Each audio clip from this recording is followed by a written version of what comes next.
ఒక్కరికి అదేవిధంగా సీనియర్ నాయకులకు కార్యకర్తలకు ప్రతి ఒక్కరికి పేరు పేరున శిరస్సు వంచి నమస్కరిస్తూ ఉన్నాను.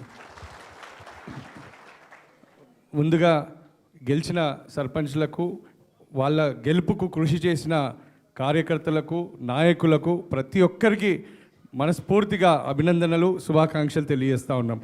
మరి ఈరోజు పెద్ద ఎత్తున మనకు తెలుసు తాండూరులో ఈ ఎన్నికల్లో గతంలో ఎన్నడూ చూడని దౌర్జన్యాలు, అరాచకాలు, బెదిరింపులు ఇటువంటి అన్నీ కూడా చూసినాం. అయినప్పటికీ మీరు గట్టిగా నిలబడ్డారు.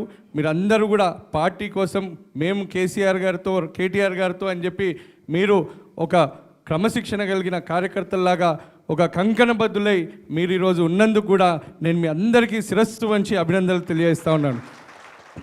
మరి రామన్న, మా తాండూరులో ఈ ఎలక్షన్ అసలు చాలా డిఫరెంట్ ఎలక్షన్ అయింది. మొత్తం కాంగ్రెస్ పార్టీకి సంబంధించిన నాయకులందరూ మా వార్డు మెంబర్లతో సహా బెదిరింపులు, ఇళ్లకు పోయి వాళ్ళ వ్యాపార రీత్యా అన్ని విధాలుగా బెదిరింపులు చేయడం జరిగింది. అయినప్పటికీ కూడా అందరూ కూడా చాలా దృఢంగా ఉన్నారు.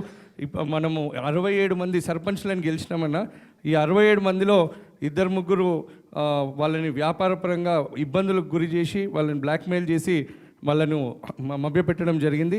ఇక్కడ ఉన్న వాళ్ళకు ఎన్నో ప్రలోభాలు చేశారు. అయినా ఏ ఒక్కరు కూడా మేము ఎట్టి పరిస్థితుల్లో బీఆర్ఎస్ పార్టీ వదిలిపోయేది లేదని చెప్పి ప్రతి ఒక్కరు కూడా చెప్పినారన్న. దానికి నేను మనము రామన్న గారికి కూడా నేను ప్రత్యేకంగా ధన్యవాదాలు తెలియజేస్తా ఉన్నాను. నేను అన్నని అడిగిన, మా వాళ్ళు ఇట్లా గెలిచినారు, మాకు మీ సమయం కావాలనగానే తీసుకొని రా తమ్మి అని చెప్పి అన్న చెప్పిండు. అన్న మీకు ఈరోజు మాకు సమయం ఇచ్చినందుకు కూడా నేను మా తాండూరు మన బీఆర్ఎస్ కుటుంబ సభ్యులందరి తరఫున నేను మీకు కూడా ప్రత్యేకంగా ధన్యవాదాలు తెలియజేస్తా ఉన్నాను. రానున్న రోజుల్లో కూడా మేమందరం మీకు మాటిస్తూ ఉన్నాం. వచ్చే ఎంపీటీసీ, జెడ్పీటీసీ ఎలక్షన్లు కానీ, కౌన్సిలర్ ఎలక్షన్లు కానీ తప్పకుండా తాండూరులో 4 జెడ్పీటీసీ అత్యధిక సంఖ్యలో ఎంపీటీసీ స్థానాలను కూడా గెలిచి మీకు గిఫ్ట్గా ఇస్తామని చెప్పి నేను మా తాండూరు నాయకులందరి తరఫున మీకు తెలియజేస్తా ఉన్నానన్న. మరి అదేవిధంగా సమయం తక్కువ ఉంది.